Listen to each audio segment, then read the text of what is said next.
दूसरी है कुछ लाइफस्टाइल रिलेटेड डिजीज आजकल हो रहे हैं बच्चों में भी ओबेसिटीज मिल रहा है। बच्चों में इसके कारण डायबिटीज भी बच्चों में आजकल पाया जा रहा है। जब बच्चे खाते तो है, पेरेंट्स का यही सवाल रहता है कि बच्चा खाता तो है ना, उसके शरीर में नहीं रहता है। सर, जो न्यूबॉर्न बेबी हैं उनकी केयर में किस चीज का सबसे ज्यादा ध्यान रखना चाहिए? वेट कम है, समय सर। से पहले पैदा हो गया है, या उसका बर्थ का वेट कम है, लेस देन 2.5 केजी को हम लोग लो बर्थ वेट बोलते हैं। तो न्यूबॉर्न बेबी के केयर में हमें सबसे इम्पोर्टेंट है हाइजीन। बच्चों के हाइजीन पे इनमें ध्यान देना है। कंगारू मदर केयर बोलते हैं, तो उसमें बच्चे को माँ के साथ रखना होता है। वैसे कुछ डेंजर साइंस रखते हैं जिसमें बच्चा बीमार है, बच्चा फीड नहीं ले रहा, बच्चा सांस तेज ले रहा है, नवजात बच्चा है, तो उसके लिए माँ का दूध जो है अमृत होता है, तो हम लोग बोलते हैं exclusive breast feeding. Newborn baby को ना हम लोग बोलते हैं ऑन डिमांड फीडिंग करना है। मतलब जब बच्चा मांग रहा है तब आपको फीड कराना है। जैसे आपको कैसे पता चलेगा कि बच्चा जो है भूखा है? तो बच्चा जैसे मुंह खोलेगा, बच्चा जो है थम सक करेगा या उंगली सक करेगा। 7 to 10 डेज में ना बच्चे का वेट लॉस होता है, तो इसके लिए हम लोग बोलते हैं कि बच्चे को फीड कराने के बाद उसको जो है बर्पिंग कराएं, टपकी दें। तो कभी ऐसा होता है कि बच्चा आँख उलटने लगता है और शरीर खड़ा करने लगता है, तो नॉर्मल बॉडी मूवमेंट्स होने लगते हैं, तो ये डेंजर साइंस है। तो आप होम इंटरेक्शन बढ़ाएं, बच्चे के साथ ज़्यादा इंटरेक्ट करें, बच्चे के साथ ज़्यादा खेलें, बच्चे से ज़्यादा बात करने की कोशिश करें। ये 2 साल से कम के बच्चों को तो दिखाना ही नहीं है, मोबाइल स्क्रीन टाइम तो होना ही नहीं चाहिए। बच्चा तो स्क्रीन देख रहा है, कोई कार्टून देख रहा है, तो वो केवल देख रहा है, वो एक्टिव इंटरेक्शन नहीं है। तो नॉर्मल ब्रेन डेवलपमेंट के लिए ना एक्टिव इंटरेक्शन की जरूरत है। तो हम तो ये कहते हैं, हमारे पास पेरेंट्स आते हैं, बच्चा मेरा बोल नहीं रहा या बच्चे को कुछ और दिक्कत है, ADHD है, ऑटिज्म है, आप बच्चे के हाथ में मोबाइल दे दो, या आप बच्चे के हाथ में जैसे कि कोयला होता है ना, मिट्टी में कोयला, लाल जलता हुआ कोयला, तो वो दे दो। तो कोयला दे दो, वो ज़्यादा कम नुकसान करेगा, मोबाइल ज़्यादा नुकसान करेगा। तो ये बात, तो मोबाइल का ये इसलिए रूल है क्योंकि मोबाइल तो बोल रहा है, मोबाइल में से तो कुछ साउंड आ रहा है, मगर बच्चे को बोलना नहीं है उसमें, बच्चे को केवल देखना है। तो ये ना पैसिव इंटरेक्शन है। छोटा बच्चा है, आप उसका नाम बुलाते हैं, आप उससे बोलते हैं तुम क्या खाए हो, तुम्हारा नाम क्या है, तो वो बच्चे को फिर उसको इंटरेक्ट करना है। आप बच्चे के साथ इंटरेक्ट करें, आप बच्चे के साथ खेलें, आप बच्चे के साथ बात करें, और भी फैमिली मेंबर्स हैं वो लोग बच्चे से इंटरेक्ट करें। मतलब ये नहीं कि बच्चा अकेले घर में है, तो अकेले घर में है तो वो क्या करेगा, वो बोर होगा। उसके साथ आपको इंटरेक्ट करना है। 3 साल का बच्चा सेंटेंस बना के नहीं बोल पा रहा, 3 साल का बच्चा तो जैसे बात पूरी कर सकता है, कहानी सुना सकता है। आप फील्ड में सबसे इमोशनल एक्सपीरियंस क्या रहा है? प्रीमेच्योर डिलीवरी हुई थी और 30 वीक के करीब, मतलब 7 महीने प्लस की प्रेगनेंसी थी। तो बच्चे जुड़वा बच्चे थे, तो जुड़वा बच्चों में वैसे भी थोड़ा सा वेट कम होता है, मगर प्रीमेच्योर थे तो और भी ज़्यादा कमज़ोर थे बच्चे। तो बहुत ही चैलेंजेस रहा बच्चों को बचाने में। इस तरह से बच्चों को, मतलब हम लोग अगर बचा पाते हैं, जो सीरियस बच्चे इस तरह के होते हैं, तो बहुत सक्सेसफुल होता है ये हमारे। अगर आपका बच्चा बार बार बीमार पड़ता है, खाना ठीक से नहीं खाता या फोन ज्यादा देखता है, या फिर आपको उसके विकास से संबंधित कोई भी समस्या है, तो ये ब्रॉडकास्ट आपके लिए बहुत महत्वपूर्ण होने वाली है। आज हमारे साथ मौजूद है बच्चों के स्वास्थ्य और विकास से जुड़े अनुभवी विशेषज्ञ, जो पिछले कई वर्षों से बच्चों के विकास और उनके बेहतर भविष्य के लिए कार्य कर रहे हैं। तो आइए स्वागत करते हैं हमारे आज के विशेष अतिथि डॉक्टर सुनील कुशवाहा जी का। सर, आपका बहुत बहुत स्वागत है। हमारा पहला सवाल है कि पेडियाट्रिक डॉक्टर का रोल एग्जैक्टली क्या होता है? ये बहुत बेसिक और इम्पोर्टेंट सवाल है। पीडियाट्रिक डॉक्टर का रोल केवल बीमार बच्चों का इलाज करना नहीं होता है। जन्म से लेकर 18 साल तक के बच्चों में हम लोग उनका ग्रोथ, डेवलपमेंटल असेसमेंट, वैक्सीनेशन, टीकाकरण, जो साधारण बीमारियां हैं, सीजनल बीमारियां, उनका इलाज है, और सीरियस कॉम्प्लेक्स बीमारियों का इलाज है, और बच्चों में बिहेवियर इश्यूज, बच्चों में लर्निंग, मतलब बच्चों का ओवरऑल डेवलपमेंट, सब कुछ हम लोग कवर करते हैं। Okay sir. सर, आजकल बच्चों में कौन सी प्रॉब्लम सबसे कॉमन देखने को मिल रही है? आजकल पेरेंट्स कौन सी कंप्लेंट ज्यादातर आपके पास लेकर आ रहे हैं? बच्चों में जैसे कुछ तो सीजनल दिक्कतें हैं, जिसमें कॉमन बीमारियां हैं, बुखार हो गया है, सर्दी जुकाम खांसी है, पेट के इश्यूज हैं, गट स्टमक इश्यूज हैं, पेट दर्द, तो इनके लिए पेरेंट्स आते हैं। दूसरी है कुछ लाइफस्टाइल रिलेटेड डिजीज आजकल हो रहे हैं बच्चों में भी ओबेसिटीज मिल रहा है, मोटापा। तो उससे भी, और एक बच्चों में इसके कारण डायबिटीज भी बच्चों में आजकल पाया जा रहा है, और मेंटल हेल्थ बिहेवियर इश्यूज भी कुछ आ रहे हैं बच्चों में। तो ये है, और कुछ डिफिशियंसीज जो जब बच्चे खाते तो है, पेरेंट्स का यही सवाल रहता है कि बच्चा खाता तो है मैं उसके शरीर में नहीं लगता है। बहुत सारी डिफिशियंसी बच्चों में, जो कॉमन डिफिशियंसी है, आयरन डिफिशियंसी है, विटामिन डी की डिफिशियंसी है, तो ये बच्चों में मिलता है। ओके सर, जो न्यूबॉर्न बेबी हैं उनके केयर में किस चीज का सबसे ज्यादा ध्यान रखना चाहिए? न्यूबॉर्न बेबीज, नवजात बच्चों में बहुत ही फ्रिजाइल होते हैं, बहुत ही कमजोर होते हैं। तो इसमें भी दो कैटेगरी है। जैसे कोई बच्चा है जो न्यूबॉर्न, जो वेट कम है, समय से पहले पैदा हो गया, या उसका बर्थ का वेट कम है, लेस देन 2.5 kg को हम लोग लो बर्थ वेट बोलते हैं, और मोर देन 2.5 इंडिया में हमारे नॉर्मल वेट है। तो न्यूबॉर्न बेबी के केयर में हमें सबसे इम्पोर्टेंट है हाइजीन। बच्चों के हाइजीन पे इनमें ध्यान देना है। बच्चों का टेम्परेचर मेंटेन रहे, उसके लिए ध्यान देना है। प्रीमेच्योर बेबीज में, लो बर्थ वेट बेबीज में हम लोग कंगारू मदर केयर बोलते हैं, तो उसमें बच्चे को माँ के साथ रखना होता है, तो वो करें, तो जिसमें बच्चे का टेम्परेचर मेंटेन रहता है, बच्चे का ओवरऑल ग्रोथ भी अच्छा होता है। और कॉमन इलनेस जो है, अगर कुछ डेंजर साइंस लगते हैं जिसमें बच्चा बीमार है, बच्चा फीड नहीं ले रहा है, बच्चा सांस तेज ले रहा है, बच्चे को फीवर है, तो उसके लिए पीडियाट्रिशियन से संपर्क है। नवजात बच्चा है तो उसके लिए माँ का दूध जो है अमृत होता है, तो हम लोग बोलते हैं एक्सक्लूसिव ब्रेस्ट फीडिंग। तो जन्म से लेके 6 महीने तक बच्चे को एक्सक्लूसिव ब्रेस्ट फीड कराना चाहिए। एक्सक्लूसिव ब्रेस्ट फीड का मतलब होता है कि बच्चे को अगर हो पॉसिबल तो केवल माँ का दूध देना है, माँ का दूध देना है, ब्रेस्ट फीड कराना है 6 महीने तक। बच्चे को जैसे पूछते हैं लोग कि पानी पिला सकते हैं क्या, बहुत गर्मी है, तो 6 महीने तक पानी भी नहीं देना है, शहद भी नहीं चटाना है। तो एक्सक्लूसिव ब्रेस्ट फीडिंग कराना चाहिए। 6 महीने के बाद हम लोग बोलते हैं कि आप कुछ फीडिंग स्टार्ट करो। सर, फीडिंग से रिलेटेड मेरा एक सवाल है कि न्यूबॉर्न बेबी को कितनी बार फीडिंग देनी चाहिए या करानी चाहिए? न्यूबॉर्न बेबी को ना हम लोग बोलते हैं ऑन डिमांड फीडिंग करना है। मतलब जब बच्चा मांग रहा है तब आपको फीड कराना है। शुरू के वीक्स में, जब बच्चा पैदा हुआ तो शुरू के वीक्स में बच्चे को आप दिन में 8 से 12 बार, और रात में मतलब 2 से 3 घंटे पे फीड कराना चाहिए। ब्रेस्ट फीड अगर आप करा रहे हैं तो 2 से 3 घंटे पे कराएं, या अगर किसी कारण से ब्रेस्ट फीड नहीं करा पा रहे हैं तो भी फॉर्मूला मिल्क हम लोग रिकमेंड करते हैं, वो फीड कराएं। रात में भी बच्चा 4 से 5 घंटा अगर सो रहा है तो भी बीच में जगा के 4 घंटे पे कम से कम फीड करा दी। तो फीडिंग तो बहुत ही इम्पोर्टेंट है। बच्चों का पेट ना बहुत छोटा होता है, और ये नहीं है कि उनको बार बार फीडिंग की जरूरत होती है, वो थोड़ा थोड़ा फीड लेते हैं। और जैसे आपको कैसे पता चलेगा कि बच्चा जो है भूखा है?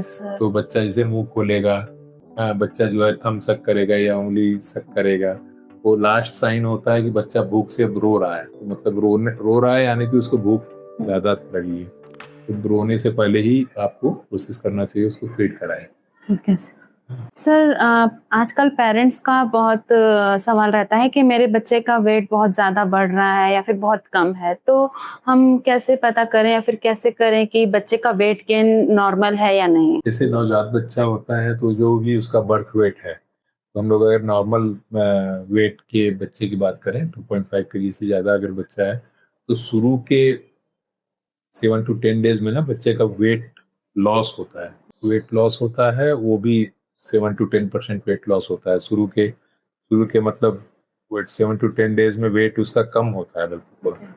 फिर उसके बाद वेट गेन बच्चे का शुरू होता है, तो नेक्स्ट फिर 2 वीक तक बच्चा जो है अपना बर्थ वेट अचीव कर लेता है। जैसे 2.5 kg का बच्चा पैदा हुआ तो हो सकता है कि उसका वेट कम हो जाए, 2.4 kg हो जाए, फिर वो 2 वीक तक फिर वो 2.5 kg हो जाएगा। उसके बाद फिर वो वेट गेन करने लगते हैं। और बच्चा वेट गेन एडुकेट कर रहा है, इसका तो ये है कि पहले फीडिंग एडुकेट कर रहा है कि नहीं। तो फीडिंग एडुकेट कर रहा है तो बच्चा आप कैसे जानोगे? तो आप 2 से 3 घंटे पे फीड करा रहे हो उसको, ये भी आपको पता चलेगा कि बच्चा 6 से 8 बार दिन में यूरिन पास कर रहा है। तो ये एक साइन है कि हाँ, बच्चा एडिक्वेट फीड ले रहा है, तो उसका वेट गेन होगा। और शुरू के जन्म से लेके 4 से 5 महीने में बच्चे का वेट जो है जन्म के वेट का डबल हो जाता है, बर्थ वेट का डबल हो जाता है। जैसे एक बच्चा 2.5 किलो का पैदा हुआ है तो 4-5 महीने होते तो वो 5 किलो का हो जाएगा। 1 साल होते होते बच्चे का वेट जो है बर्थ वेट का 3 गुना हो जाना चाहिए। तो 2.5 किलो का बच्चा है तो 1 साल होते होते 7.5 किलो 8 किलो का हो जाना चाहिए। इससे इस तरह से हम लोग, और वेट एडिक्वेट है कि नहीं हम लोग उसमें और भी कई पैरामीटर से देखते हैं। बच्चे का वेट देखते हैं, बच्चे का लेंथ, फिर बाद में बच्चे का हाइट देखते हैं, हेड सर्कम्फ्रेंस देखते हैं। तो ये सब चीज़ों, ग्रोथ चार्ट एक होता है जो पीडियाट्रिशियन यूज करते हैं, तो हम लोग ग्रोथ चार्ट के माध्यम से भी बच्चों का ग्रोथ ट्रैक करते रहते हैं। Okay sir. बच्चे का वेट ही सबसे इम्पोर्टेंट है, मतलब वेट तो जो पेरेंट्स जो ज़्यादा नोटिस कर पाते हैं, तो वेट गेन के लिए यही। सर बच्चे को इमीडिएटली डॉक्टर के पास कब ले जाना चाहिए, ऐसा कुछ साइन है या फिर कुछ? कुछ लक्षण है जैसे कि पेरेंट्स, तो आपको इन सब जो कुछ पॉइंट्स हैं अगर ये हो तो तब तो बच्चे को तुरंत डॉक्टर को दिखाना है। जैसे बच्चे को फीवर है, हम अभी नवजात बच्चों की बात कर रहे हैं, जैसे बच्चे को फीवर है, वो भी फीवर 100.4 से ज़्यादा है, बच्चा फीड नहीं ले रहा है, बच्चा सुस्त लग रहा है आपको, जैसे बच्चा पहले खेल रहा था या एक्टिव था, हाथ पैर चला रहा था, अब बच्चा सुस्त लग रहा है, बच्चे को यूरिन पास नहीं हुआ पिछले 6 घंटे से, अगर 6 घंटे से ज़्यादा यूरिन पास नहीं हुआ, बच्चे को अगर लग रहा है कि पीलापन है उसके शरीर में, आंखें पीली लग रही हैं, शरीर स्किन पीला लग रहा है, तो डॉक्टर को तुरंत देखा। Sir newborn baby habits and danger sign में कैसे डिफरेंस कर सकते हैं हम? जैसे आप पूछना चाह रहे हैं कि क्या चीज बच्चों में नॉर्मल है और क्या ऐसा है जो जिसके लिए हमें चिंता करना चाहिए। तो न्यूबॉर्न बेबीज में कुछ चीजें तो नॉर्मल, जैसे कि जो पेरेंट्स समझ नहीं पाते हैं, तो कुछ तो है, जैसे बच्चे को हिचकी आना, बच्चा कभी कभी मिल्क निकाल देता है, मिल्क रिफ्लेक्स बोलते हैं उसको, तो दूध फेंक देना जिसको कहते हैं, तो ये ज़्यादातर बच्चों में नॉर्मल रहता है। तो इसके लिए हम लोग बोलते हैं कि बच्चे को फीड कराने के बाद उसको जो है बर्पिंग कराएं, थपकी दें, और उसको तुरंत जो है लेटाएं नहीं। तो बच्चों में थोड़ा सा गैस्ट्रोइसोफेजियल जंक्शन थोड़ा मैच्योर नहीं रहता है, तो इसलिए थोड़ा रिगर्जिटेशन एक ये नॉर्मल है। Okay sir. दूसरा, बच्चों में ना कभी कभी स्टार्टल होता है, जैसे कुछ आवाज ज्यादा हुआ तो बच्चा चौंक जाता है, तो चौंकना वो भी एक नॉर्मल है। और डेंजर साइंस में तो जैसे मैंने बताया कि बच्चे को फीवर आ रहा है, बच्चा सुस्त हो गया है, बच्चे को कुछ सीजर्स आ रहे हैं, कन्वर्जन आ रहे हैं। तो कन्वर्जन का तो क्या है, जैसे बच्चे को फीवर भी आया तो कभी ऐसा होता है कि बच्चा आंख उलटने लगता है और शरीर खड़ा करने लगता है, तो नॉर्मल बॉडी मूवमेंट्स होने लगते हैं, तो ये डेंजर साइंस है। जॉन्डिस होना, स्किन कलर चेंज होना, साइनोसिस, ब्लूइश कलर का स्किन हो जाना या येलो होना, जॉन्डिस हो सकता है, तो ये डेंजर साइंस है। सर बहुत सारे पेरेंट्स का ऐसा कंप्लेन आता है या फिर बोलते हैं कि उनका बच्चा बहुत लेट कर रहा है बोलने में, तो इसमें हमें क्या करना चाहिए? इसमें मैं पेरेंट्स को ये सलाह दूंगा कि जैसे इसमें वेट एंड वॉच का वो ना अपनाएं, कि जैसे कि ठीक है अभी तो बच्चा अभी बोलेगा, अभी और समय है, अभी और समय है, ये वेट एंड वॉच ना करें। इसमें तुरंत ध्यान देने की जरूरत है अगर बच्चा नहीं बोल रहा तो इसमें हम लोग ये सलाह देंगे कि जैसे कि पहले तो पीडियाट्रिशियन कंसल्टेशन भी जरूरी है, कि क्या कारण है, जो वो डेवलपमेंटल असेसमेंट और ये सब, डॉक्टर एक पीडियाट्रिशियन उसको असेस कर ले। दूसरा है हम लोग इसमें हेयरिंग टेस्ट भी देखेंगे, जैसे कि बच्चा सुन रहा है कि नहीं, उसका हियरिंग प्रॉपर है कि नहीं। होम इंटरेक्शन और बढ़ाने की जरूरत है, जैसे आप बच्चे से ज्यादा इंटरेक्ट करें। जैसे कि अगर हम कहें कि आपको क्या करना चाहिए पेरेंट्स को, कि बच्चा अभी लग रहा है पेरेंट्स को कि बच्चा कम बोल रहा है या नहीं बोल रहा है, तो आप होम इंटरेक्शन बढ़ाएं, बच्चे के साथ ज़्यादा इंटरेक्ट करें, बच्चे के साथ ज़्यादा खेलें, बच्चे से ज़्यादा बात करने की कोशिश करें, और घर में जो भी मेंबर्स हैं सब लोग बच्चे से इंटरेक्ट करें। स्क्रीन टाइम मोबाइल और टीवी का जो भी, अगर आप तब कम से कम करें उसको, बल्कि 0 स्क्रीन टाइम का रिकमेंडेशन है, मोबाइल और टीवी बच्चे को ना देखें, और डॉक्टर से कंसल्ट करें। तो सर जैसे आपने बताया कि बच्चों को स्क्रीन नहीं दिखानी चाहिए, उनका स्क्रीन टाइम 0 होना चाहिए, तो स्क्रीन हमारे ब्रेन के डेवलपमेंट में या ओवरऑल डेवलपमेंट में कितना अफेक्ट करता है या क्या इफेक्ट करता है? स्क्रीन लेस मतलब रिकमेंडेशन है कि 2 साल से कम के बच्चों को तो दिखाना ही नहीं है मोबाइल, स्क्रीन टाइम तो होना ही नहीं चाहिए उनको। एक वीडियो कॉल केवल कर सकते हैं, और नहीं तो क्योंकि ना ब्रेन जो है ना, वो स्क्रीन जो है वो पैसिव इंटरेक्शन है। Yes. जैसे कि आप बच्चा कोई स्क्रीन देख रहा है, कोई कार्टून देख रहा है, तो वो केवल देख रहा है, वो एक्टिव इंटरेक्शन नहीं है। Yes. तो नॉर्मल ब्रेन डेवलपमेंट के लिए ना एक्टिव इंटरेक्शन की जरूरत है, एक्टिव मतलब फील की जरूरत है, मतलब टच की जरूरत है। तो जब हम लोगों से इंटरेक्ट करते हैं, सोशलाइजेशन जो एक Yes. चीज है, तो ये स्क्रीन में वो चीज़ नहीं हो पाता है मोबाइल से या टीवी से। तो वो इंटरेक्शन बच्चे के डेवलपमेंट के ग्रोथ के लिए एकदम ही अच्छा नहीं है। ये स्क्रीन टाइम ज़्यादा यूज होने से अब तो बहुत सारे केसेस आ रहे हैं बच्चों में, स्पीच डिले है, एडीएचडी है, ऑटिज्म की दिक्कतें हैं। तो ये Yes, सब sir. दिक्कतें बच्चों में देखने को मिल रही हैं। Okay. स्क्रीन टाइम के बारे में जैसे कि पेरेंट्स कहते हैं कि डॉक्टर साहब मेरा बच्चा मोबाइल देखता है तभी खाना खाता है। तो Yes. ये चीज़ें अब वो तो हैबिट बन गई है ना। आप बच्चे को इंटरेक्शन कोई मिला नहीं, पेरेंट्स भी वर्किंग है, घर में भी कोई नहीं है, मोबाइल दे दिए, बच्चा उसमें देख रहा है, तो ये बच्चे के लिए ठीक नहीं है। Okay. और ये मतलब स्क्रीन टाइम के बारे में क्या बताएं, जैसे कि अ, आप बच्चे को, मतलब हम तो ये कहते हैं, हमारे पास पेरेंट्स आते हैं, बच्चा मेरा बोल नहीं रहा है या बच्चे को कुछ और दिक्कत है, एडीएचडी है, ऑटिज्म है, तो पेरेंट्स को सबसे पहली एडवाइस तो यही होती है कि स्क्रीन टाइम जीरो करें। स्क्रीन तो एकदम ही देना नहीं है, मोबाइल तो हाथ में देना ही नहीं है। तो इसमें तो ये कहा जाता है कि आप बच्चे के हाथ में मोबाइल दे दो, या आप बच्चे के हाथ में, जैसे कि कोयला होता है ना, अंगीठी में कोयला, लाल जलता हुआ कोयला, तो वो दे दो। तो कोयला दे दो, वो ज्यादा कम नुकसान करेगा, मोबाइल ज्यादा नुकसान करेगा। तो ये बात। सर, जैसे बता रहे हैं पेरेंट्स के बच्चा मेरा फोन देखता है तभी खाना खाता है, या फिर हम कहीं काम में व्यस्त है तो हम उसको फोन दिखा देते हैं तो वो बिजी रहता है, तो उनके ब्रेन पर बहुत इफेक्ट पड़ता है। तो हम स्क्रीन टाइम को कम कैसे कर सकते हैं, मतलब बच्चे का ध्यान कैसे भटका सकते हैं स्क्रीन के बजाय किसी और चीजों पर? देखिए, स्क्रीन तो आज इसलिए यूज कर रहे हैं ना हम लोग, जैसे कि क्यों स्क्रीन, पहले तो चलिए ठीक है, पहले स्क्रीन नहीं था, मोबाइल नहीं था, टीवी नहीं था, तो ह्यूमन, हम लोग ना सोशल एनिमल हैं। यस। तो ह्यूमन जो है ना, वो बहुत ही सोशल मीन्स में से, जैसे कि कोई न्यूबॉर्न है, कोई कोई चाइल्ड है, तो उसके डेवलपमेंट में ना सोशल इंटरेक्शन का बहुत रोल है। मतलब सोशल इंटरेक्शन में क्या है, सबसे पहले तो मदर है, फिर फैमिली मेंबर्स हैं, पड़ोसी हैं, आपके रिश्तेदार हैं। तो ये इम्पोर्टेंट था, मतलब कि कोई भी ह्यूमन बेबी जो है, ह्यूमन इंटरेक्शन, ये उसके लिए इम्पोर्टेंट है, ये उसके ग्रोथ के लिए जरूरी है। अगर आप कहेंगे कि नहीं, हमारे घर, हम तो कोई है नहीं हमारे घर में, तो हम मोबाइल देखते हैं, बच्चे को मोबाइल दे देते हैं, तो वो मोबाइल देखता रहता है, तो इससे तो वो सोशल, वो जो ह्यूमन इंटरेक्शन था वो तो हुआ नहीं। जो इस, जैसे कि हम कह रहे हैं कि लोग कहते हैं कि बच्चा बोल नहीं रहा है या डिले बोल रहा है, तो इसमें मोबाइल का क्या रोल है? तो मोबाइल का ये इसलिए रोल है क्योंकि मोबाइल तो बोल रहा है, मोबाइल में से तो कुछ साउंड आ रहा है, मगर बच्चे को बोलना नहीं है उसमें, बच्चे को केवल देखना है। तो ये ना पैसिव इंटरेक्शन है। हमें एक्टिव इंटरेक्शन चाहिए होता है।